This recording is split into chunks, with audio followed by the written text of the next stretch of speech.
US Physics Olympiad, year 2017, F equal MA, first round. On this competition for 25 problems, it was given 75 minutes. Please subscribe for this channel to get more interesting problems.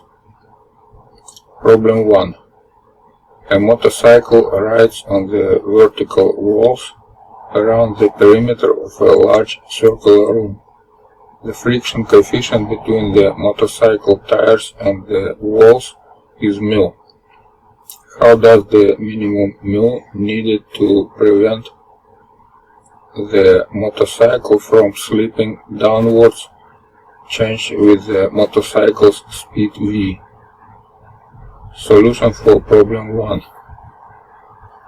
When a motorcycle travels by a circular motion, he experienced a normal force equal centripetal force, which is mv square over r, where r is a radius, and the force of friction will be μ multiplied by normal force, which is μ mv square over r. And to hold a motorcycle to slipping down, we need to equalize his weight mg to this friction force. So we have force of friction equal mg. And from here we can write that mg equal μ mv square over r. And from here we can find what is minimum μ. We have μ equal gr over v square. It means that μ back proportional to v square. That's the answer D, correct one. That was solution for problem number 1. Problem number 2. A mass small m hangs from a massless spring connected to the roof of a box of mass big M. When the box is held stationary, the mass spring system oscillates vertically with the angular frequency omega. If the box is dropped, falls freely under gravity, how will the angular frequency change? Solution for problem 2. If we have a system with a small mass oscillating on a spring, we have omega equal square root from k over m. But in case when this box starts free fall, we have other system of oscillating two masses connected to this spring. It means that they are oscillating around the common center of mass, and this center of mass splits this spring by two parts. Each part has coefficient of spring greater than original coefficient, and because these two masses they oscillate connected to this center of mass, it means that omega will increase because coefficient will increase. And this is the answer B. This is solution for problem 2. Problem number 3. A ball of radius r and mass small m is magically put inside a thin shell of the same mass and radius 2r. The system is at rest on a horizontal frictionless surface initially. When the ball is again magically released inside the shell, it sloshes around in the shell and eventually stops at the bottom of the shell. How far does the shell move from its initial contact point with the surface? Solution for problem number 3. Here we just need to use equation for center of mass, because initial position of center of mass will not move, and we have this equation. If we count position of this balls compared to the center of big shell, we have m multiplied by negative r, which is position of center of mass of this small ball, plus m multiplied by 0, that's the position for big shell, divided by 2 masses, that will be position of center of mass, that's equal final position of both, which is x multiplied by 2 masses over 2 masses. It means that x is equal to negative r over 2. So it means that big shell moves to the distance r over 2 to the left. And this is the answer for question 3. The answer is B. Problem number 4. Several identical cars are standing at a red light on a one-lane road, one behind the other, with a negligible and equal distance between adjacent cars. When the green light comes up, the first car takes off to the right with a constant acceleration. The driver in the second car reacts and does the same 0.2 seconds later. The third driver starts moving 0.2 seconds after the second one, and so on. All cars accelerate until they reach the speed limit of 45 km per hour, after which they move to the right at a constant speed. Consider the following patterns of cars. Just before the first car starts accelerating to the right, the car pattern will qualitatively look like the pattern in the first row. After that, the pattern will qualitatively evolve according to next rows.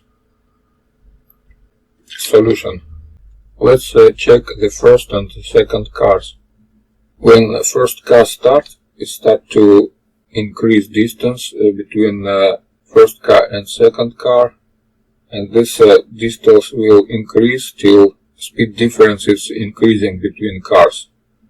And this increase will stop only when second car stops to accelerate and reach the speed 45 km per hour.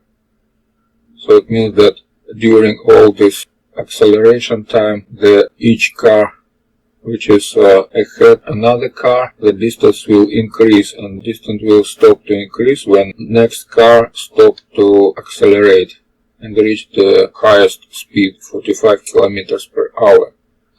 From this point we can analyze all rows, and we see that row 2 is good because it's always distance increasing between cars. Third row it's not good because distance will decrease between first and second car and between second and third car. And row 4 is good because this is final position when all cars moving with a constant speed. So it means that first, second and number 4 rows are good, which is answer B. This was the solution for problem number 4. Problem number 5. A projectile is launched with a speed v0 off the edge of a cliff of height h at an angle theta from the horizontal. Air friction is negligible. To maximize the horizontal range of the projectile, theta should satisfy next inequalities. Solution. First, let's draw the picture. Suppose on this trajectory we have a picture where green trajectory is the path of projectile which has initial angle greater than 45 degrees, that's a phi angle, and blue trajectory is a path for projectile with the initial angle psi less than 45 degrees, and that's equal to 90 degrees minus phi. In that case, they will cross point B, which is on the same height as point A, in the same point. And the red path, that's some kind of path for projectile which is going with the speed with the initial angle 45 degrees. Of course, This is just a divider for these two trajectories. Now let's write what happened to velocities of these two cases. For the green trajectory, we have Vx1 equal V0 cosine phi, and Vy1 equal V0 multiplied by sine phi. And the same thing for blue trajectory. We have Vx2 equal V0 cosine psi, and Vy2 equals V0 sine psi. And because of this relation, one of angles greater than other angle, we can write in equations. We have Vx2 greater than Vx1, and we have Vy2 less than Vy1. And in point B, they have the same values, but except that Vy will be down, not up. What does it mean? It means that for green trajectory, we have vertical speed is greater than for blue trajectory. It means that to cover this height, green projectile will spend less time than blue object. But speed of blue object greater than speed of green object in horizontal way. It means that total path which will cover blue object in horizontal way will be larger than path of green projectile, and that will happen in any case when we have this relation. So finally we have distance covered by blue object Vx2 multiplied by t2 greater than distance covered by green object, which is Vx1 multiplied by t1. And this is the solution for problem 5, and the correct answer is C. Problem number 6. In the model below, the 2 cross beams and the 7 supporting strings are all massless. The hanging objects are M1 equal 400 grams, M2 equal 200 grams, and M4 equal 500 grams. What is the value of M3 for the system to be in static equilibrium? Solution for problem 6. Here the main idea that the center of mass of the system must be exactly below of this central string to be in equilibrium. It means that we can make equation that M1 L1 plus M3 L3 equal M2 L2 plus M4 L4. When we put numbers, we have this equation, and solving it, we have M3 equal 0.7 kilogram, which is answer E. So that's the solution for problem number 6. Problems number 7 and 8.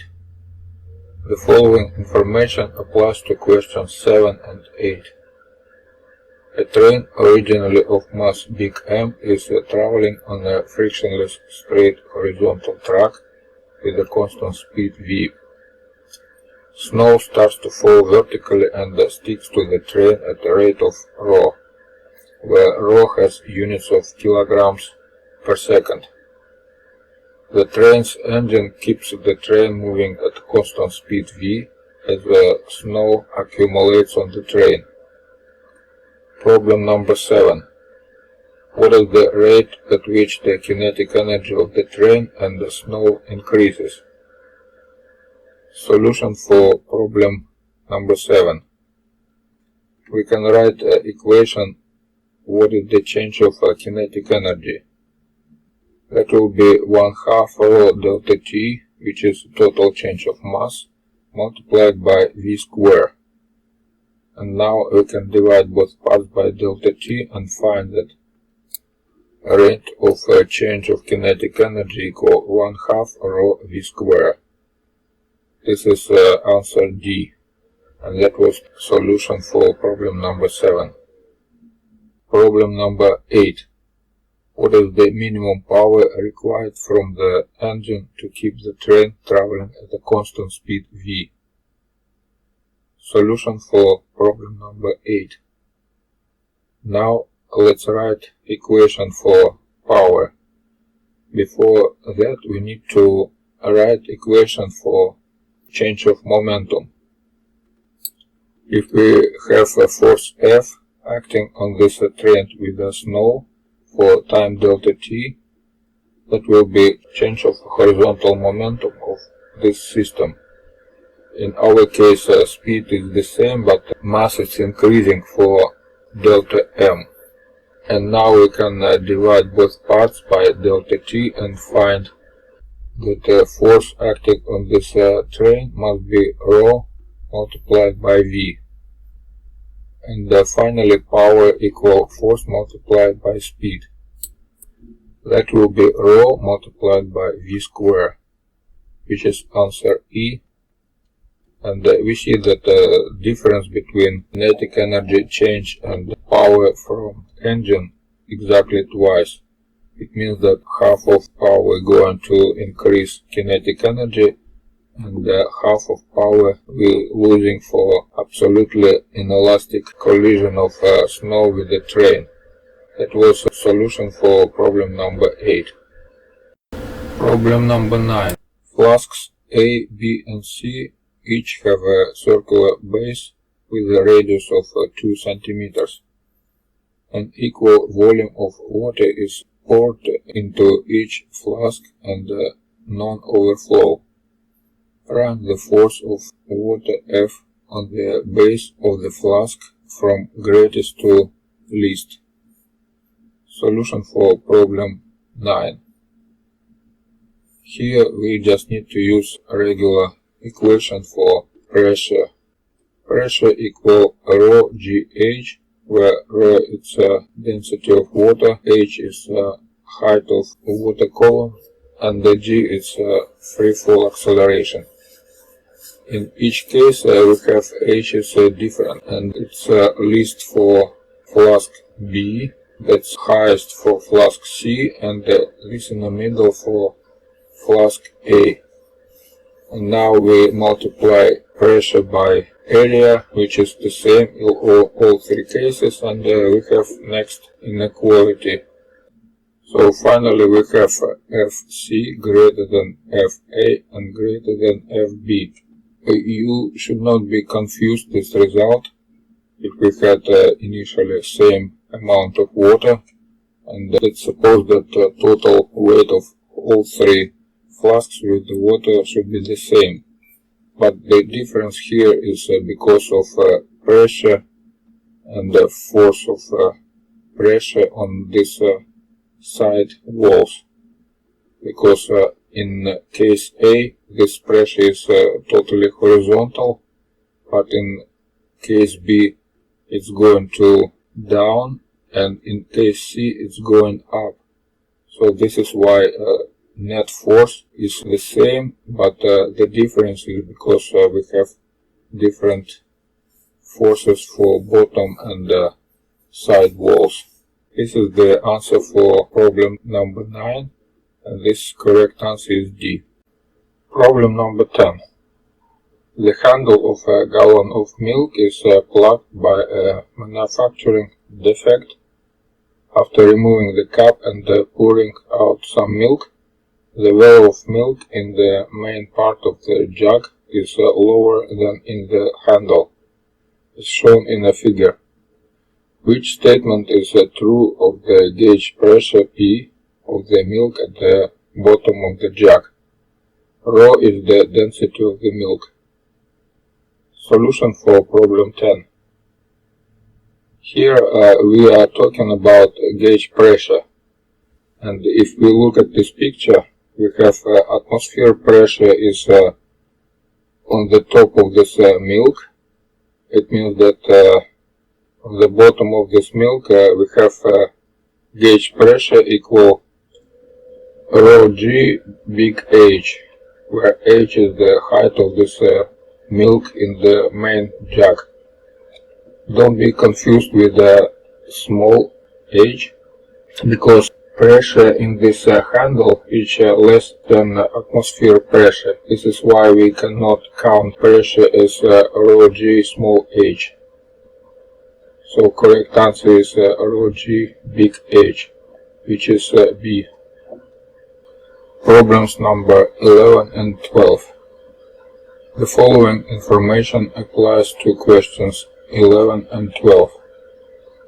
A small hard solid sphere of mass small m and a negligible radius is connected to a thin rod of length big L and mass 2m. A second small hard solid sphere of mass big M and negligible radius is fired perpendicularly at the rod at a distance h above the sphere attached to the rod and sticks to it. Problem number 11. At which point the second sphere should hit the thin rod in order for the rod not to rotate after the collision. Solution for problem number 11.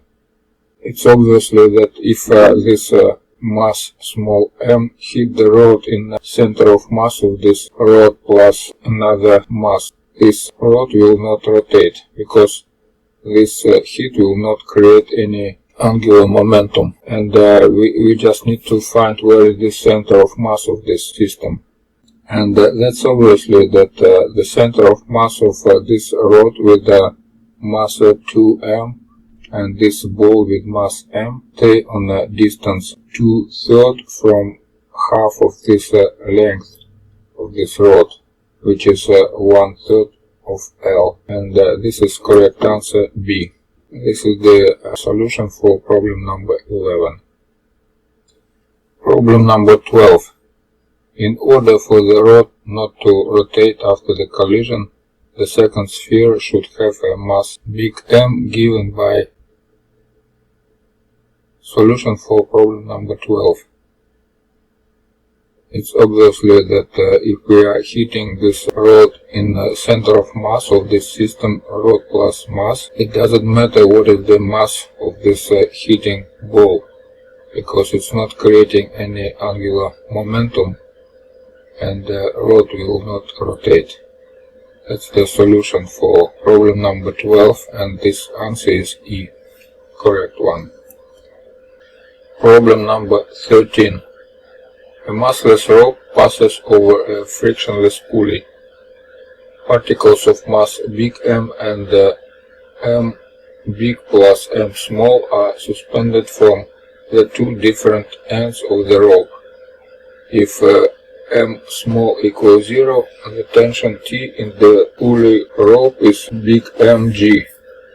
If instead the value M small increases to infinity, the value of tension is next one.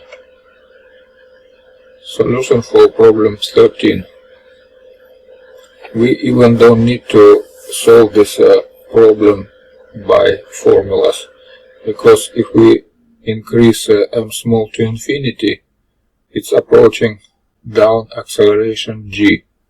It means that other particle with a big mass M approaching acceleration g up, and we can write equation ma equal tension minus mg. If we are choosing motion to up is positive, and if a approaching g, tension approaching 2mg, and this is the answer D. That was solution for problem number 13. Problems number 14 and 15. The following information applies to questions 14 and 15. An object starting from rest can roll without slipping down an incline. Problem number 14. Which of the following four objects, each with mass m and radius r, would have the largest acceleration down the incline? Solution for problem 14. Here we have to check the object with the minimum of moment of inertia. because in that case the translational kinetic energy will be highest, the final speed will be highest. It means that acceleration will be highest. And in our case, uniform solid sphere has moment of inertia 2/5 mr square, uniform solid disk 1/2, a hollow spherical shell 2/3, a hoop just 1 mr square. So, and E, it's not correct because they don't have the same moment of inertia. It means that only a uniform solid sphere will have largest acceleration. So correct answer is A, and this is the solution for problem number 14. Problem number 15. Which of the following four objects, each of a uniform solid sphere released from rest, would have the largest speed after the center of mass has moved through a vertical distance h? In all four cases we have sphere, and it doesn't matter what is the mass and the radius. The matter is what is the formula for moment of inertia, and in each case that will be the same moment of inertia. It means that the final speed will be the same after all, and that's answer E. And this is solution for problem number 15. Problem number 16. A rod moves freely between the horizontal floor and the slanted wall. When the end in contact with the floor is moving at the speed v, what is the speed of the end in the contact with the wall? Solution for problem number 16. Each motion for solid body we can split by rotational and translational motion. Here we can represent velocities for two ends of this rod. Let's v be the vector of velocity for left end of this rod, and u will be vector of velocity for right end of this rod. So we can split these two vectors by translational and rotational motion of this rod. We are not interested now in rotational motion, but for translational motion we have to make projection of these two vectors on instantaneous direction of this rod. If we take this projection for v and for u, these two projections they have to be equal to each other to save the length of this rod. And this is why we have this equation. We have v cosine theta, which is the projection of this vector v on the direction of this rod, equal to u multiplied by cosine alpha minus theta, which is a projection of this vector u on the same direction. And from here we can find immediately what is u. So u equal this expression, and this is answer D. That was a solution for problem number 16. Problem number 17.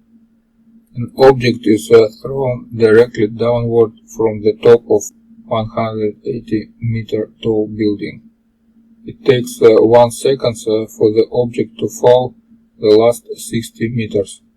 With what initial downward speed was the object thrown from the roof?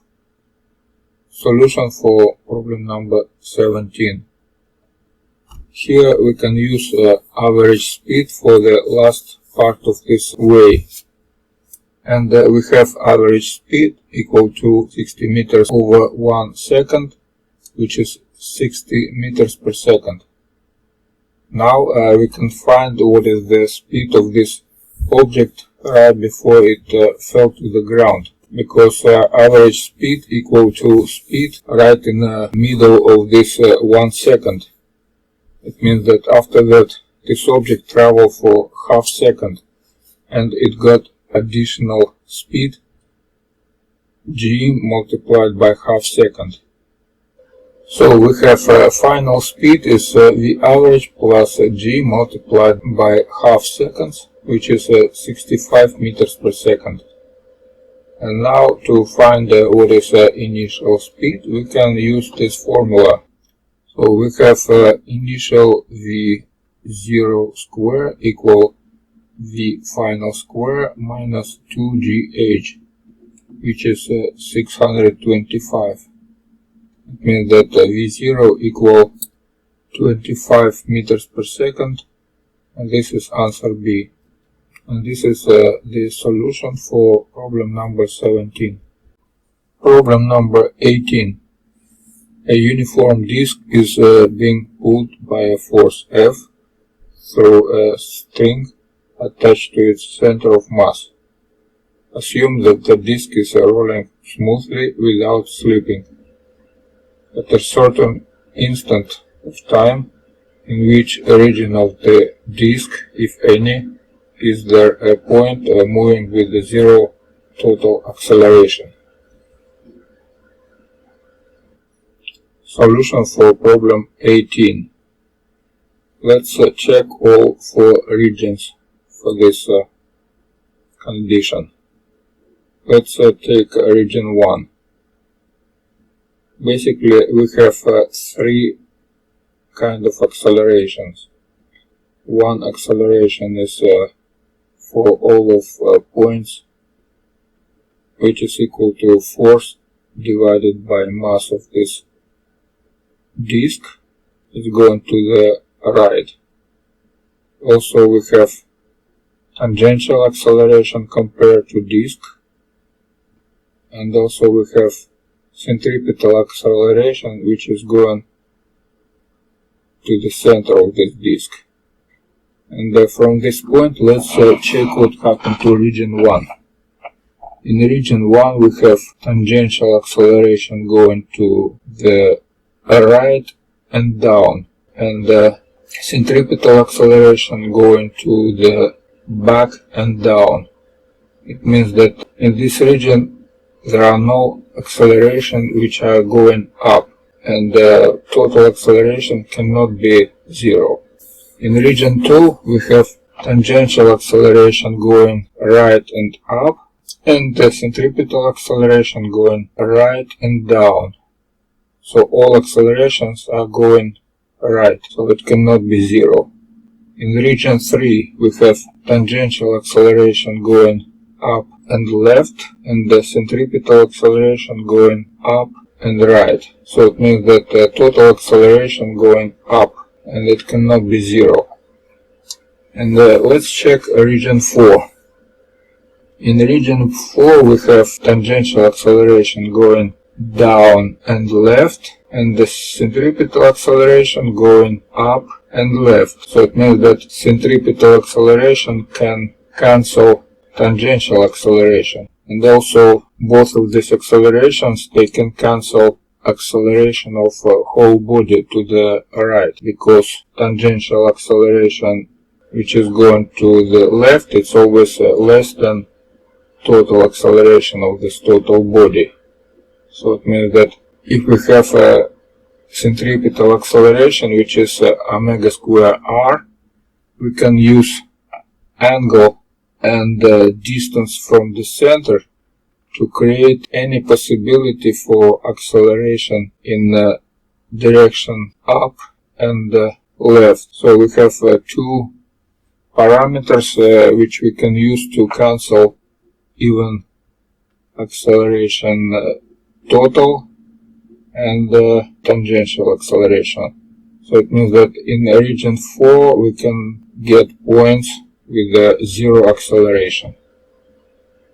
And this is answer D, correct answer. It was solution for problem 18. Problem number 19. A puck is kicked up a ramp which makes an angle of 30 degrees with the horizontal. The graph below depicts the speed of the puck versus time. What is the coefficient of friction between the puck and the ramp? Solution for problem 19. Here we have graph speed versus time, and from this graph we can find what is the acceleration in the way up and down. Obviously, initial part is part of up, and the final part is when puck is going down. And there are two equations to describe this motion. When the puck is going up, we have an expression for acceleration, a1 equal negative g sine theta, which is gravitational part, plus a mu cosine theta, which is from force of friction. When puck is going down, we have a2 equal g multiplied by sine theta.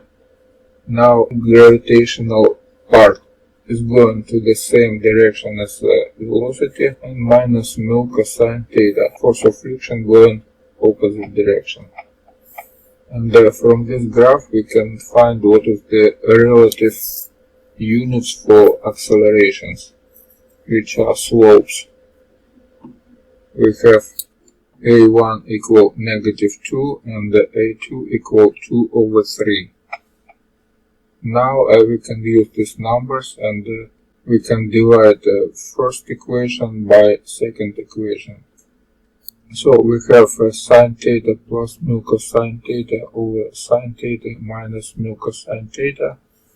That's equal this expression, and that's equal 3. So we have this equation, and after all we have mu equal 1/2 tangent 30 degrees, which is approximately 0.29. And this is the answer D. That was solution for problem 19. Problems number 20 to 22. The following information applies to problems 20, 21, and 22. A particle of mass small m moving at a speed v0 collides with a particle of mass big M, which is originally at rest.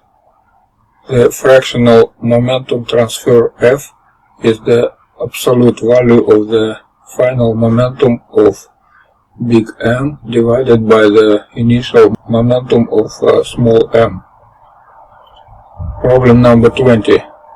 If the collision is completely inelastic, under what condition will the fractional momentum transfer between the two objects be a maximum? Solution for problem number 20. So first of all, let's write the expression for initial momentum. Initial momentum for the first particle is mv0.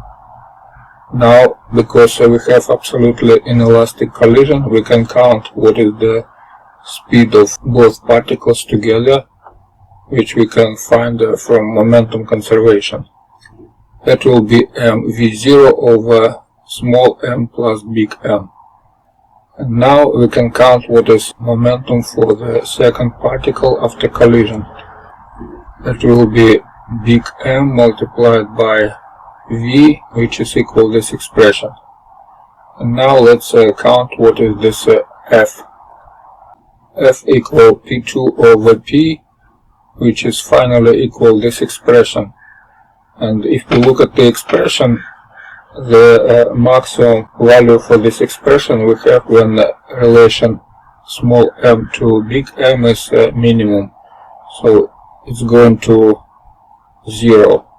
And the correct answer is A. That was a solution for problem number 20. Problem number 21.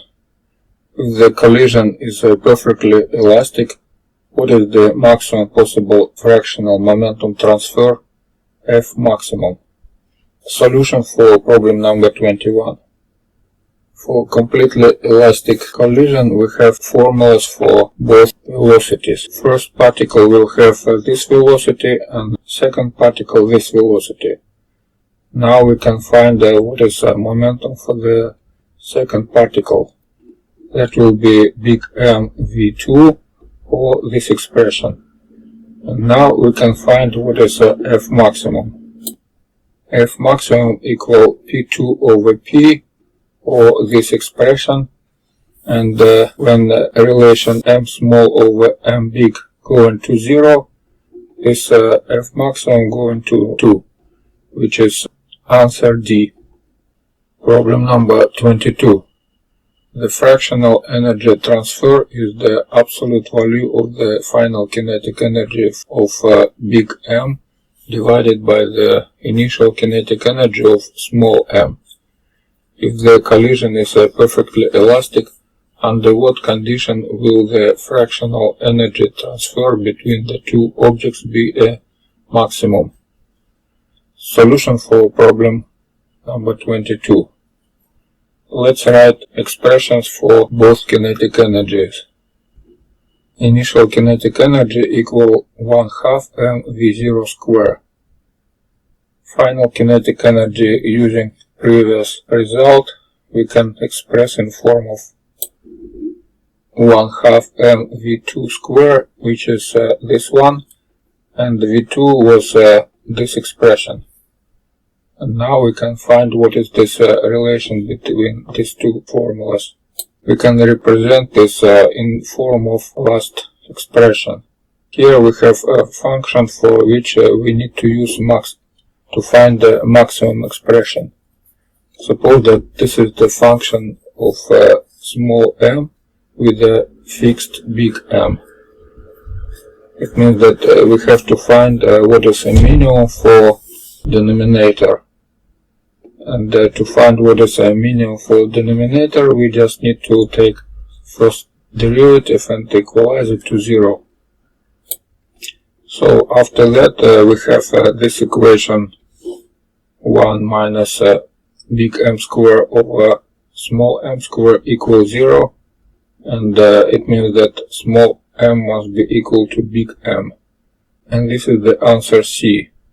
That was a solution for problem number 22. Problem number 23. A spring has a length of 1 meter when there is no tension on it. The spring then stretched between 2 points 10 meters apart. A wave pulse travels between the two end points in the spring in a time of 1 second. The spring is now stretched between 2 points that are 20 meters apart. The new time it takes for a wave pulse to travel between the ends of the spring is closest to. Solution for problem number 23. First, let's write the expression for speed of a transverse wave in a spring with a tension T. This speed equals square root from tension divided by linear density, which is mass over length of the string.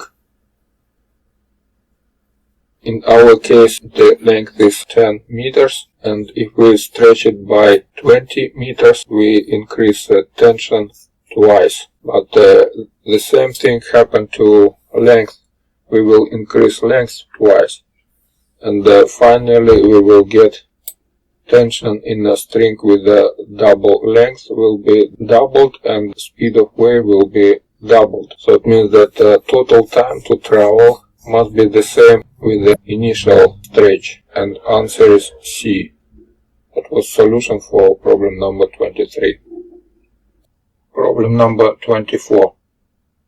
A ball of mass m moving at a speed v collides with a massless spring of a spring constant k mounted on a stationary box of mass big M in free space. No mechanical energy is lost in the collision. If the system does not rotate, what is the maximum compression X of the spring? Solution for problem number 24. Because we don't have any energy loss, we can use both energy conservation and momentum conservation. When we have maximum compression, It means that both mass and box have the same velocity. It means that we can write equation for energy conservation, that initial kinetic energy 1/2 mv square going to final kinetic energy with speed v prime 1/2 m small plus m big multiplied by v prime square plus potential energy of a compressed spring, which is 1/2 kx square. And also we have in this moment momentum conservation. We have mv equal m small plus m big v prime. And from here we can find what is v prime. V prime equal mv over small m plus big M. Now we can insert this v prime in this equation and find that kx square equal mv square minus this expression, which is finally we will get small m multiplied by big M divided by small m plus big M v square. And from here we can find that x equal v multiplied by square root from small m big M over small m plus big M k, which is answer A. That was a solution for problem number 24. Problem number 25. A planet orbits around the star S as shown in the figure. The semi-major axis of the orbit is A. The perigee, namely the shortest distance between the planet and the star, is 0.5 A. When the planet passes point P on the line through the star and perpendicular to the major axis, its speed is v1. What is the speed v2 when it passes the perigee? Solution for problem 25. Here we can use two main formulas. One formula is the parametric formula for trajectory in polar coordinates, which connect distance with angle. This formula is distance r equal to r0 over 1 minus epsilon cosine theta. Here theta is the angle between x-axis and the direction to this planet, and epsilon is eccentricity. And r is 0, that's distance from star to planet, where this planet is on a perpendicular to major axis. Now we know what is semi-axis and what is perigee. So we can count from this formula what is eccentricity and what is r0. For angle equal 0 degrees, we have maximum distance, which is apogee, and that's equal to this expression, cosine theta equal 1. And in perigee we have angle equal pi, or 180 degrees, and the formula is this one. Now we can divide the first formula with the second formula and find what is eccentricity. From here we can find that epsilon equal 0.5 and r0 equal 0.75 A. So we just constructed all what we need for the next step. Next step, we can use a formula for total energy, which is a well-known formula. Total energy for any elliptical orbit equal negative g multiplied by mass of planet, mass of star, and divided by major axis 2a. And now we can use this formula for point P and for perigee. For point P we have this expression that the total energy equal to kinetic energy plus potential energy in point P. And from here we can find that Gm over A equal 3/5 V1 square. And this result we can use in perigee point. In perigee point, again, we have total energy equal kinetic energy plus potential energy, and from here we can find that V2 square equal 3 times G big M over A. It means that V2 equal this expression, which is answer A. That was a solution for problem number 25.